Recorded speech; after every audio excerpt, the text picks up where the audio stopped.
வாசிப்பவர் ஸ்ரீமதி செல்லம்மாள். பாரதியார் கவிதைகள். கண்ணன் என் தந்தை. பிறந்தது மரக்குலத்தில், அவன் பேதமர வளர்ந்ததும் இடைக்குலத்தில். சிறந்தது பார்ப்பனர் உள்ளே, சில செட்டி மக்களோடு மிக பழக்கம் உண்டு. நிறந்தனில் கருமை கொண்டான், அவன் நேயமுற கழிப்பது பொன்னிறப் பெண்கள். துறந்த நடைகள் உடையான், உங்கள் சூனிய பொய் சாத்திரங்கள் கண்டு நகைப்பான். ஏழைகளை தோழமை கொள்வான், செல்வம் ஏறியார் தமை கண்டு சீறி விழுவான்.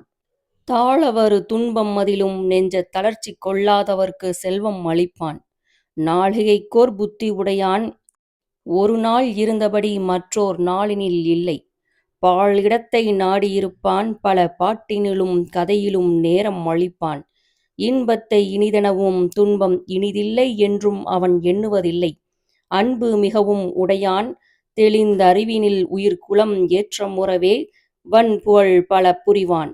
ஒரு மந்திரி உண்டு எந்தைக்கு விதி என்பவன், முன்பு விதித்ததனையே பின்பு முறைப்படி அறிந்துண்ண மூட்டி விடுவான். ஸ்ரீமதி செல்லம்மாள் தொடர்வாள். நன்றி, வணக்கம்.